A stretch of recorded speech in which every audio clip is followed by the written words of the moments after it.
this is some of our corn manure. Now, this was manure that was buried in a horn over winter. You can see all the white actinomycetes colonies growing on the horn material. This is not bone, it's keratin. And this is totally transformed manure. Now, ideally, you won't see any of the parent material in here after a while because it continues to digest. But you're after this truly good colloidal humus that you can shape into a ball, and you can then peel apart and then reform again. That is really what we're after. And it's really a beautiful, a sweet smelling thing.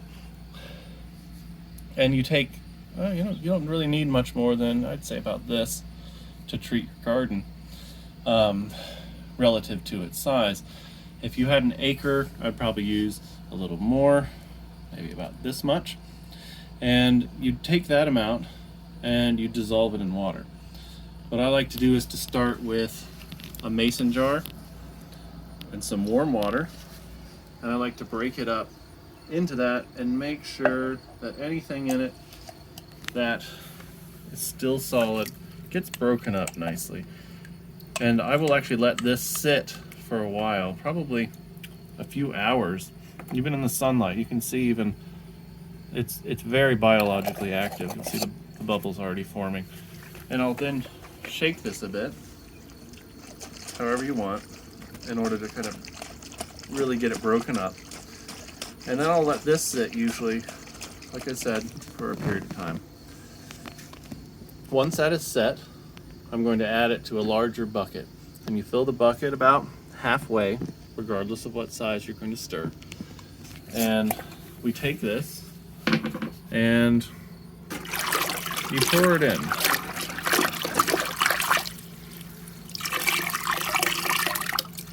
And if you want to make sure to get the rest of it, just dunk it a couple times. This process is to help get non-soluble humus colloids into solution, or rather into suspension, because they refuse to dissolve. It's easy to get a vortex. If you start on the outside, keep your wrist loose, and as you proceed, you move faster towards the center. So I'll show you. This, loose wrist, and as I increase speed, I move to the center, and then withdraw. And then you reverse.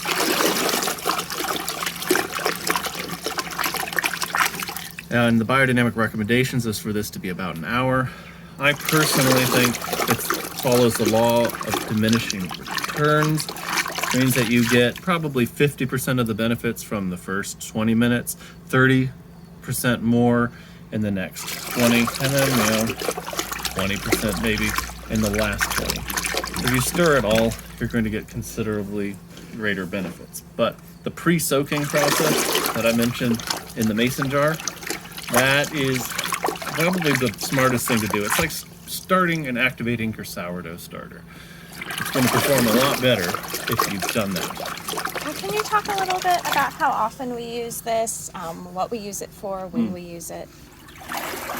This in particular is useful if you don't have a lot of animals on the farm. It's a way to kind of bring all the animal goodness that would be in your cow directly to the garden. Anytime that you're disturbing the soil, breaking up soil structure, so that's cultivating, tilling, whatever disturbance you're talking about, you add something like this back as a kind of biostimulant.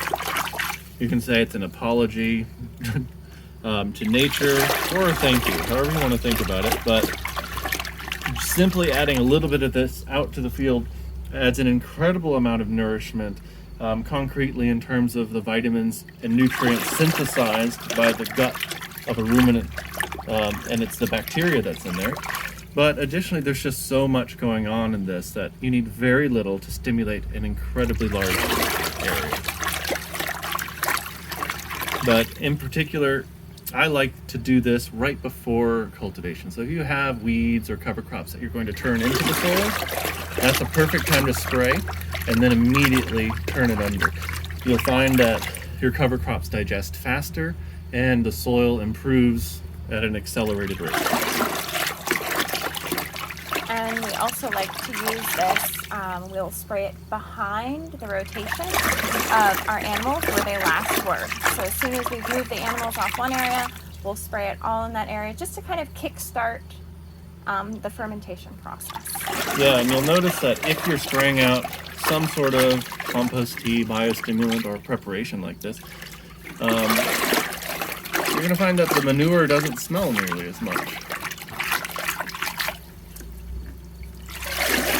So this is part of how to integrate your animals, whatever they may be, into your garden. And if you don't have them, it's a way to bring that kind of animal manure grazing impulse to a garden that is naturally maybe devoid of ruminants.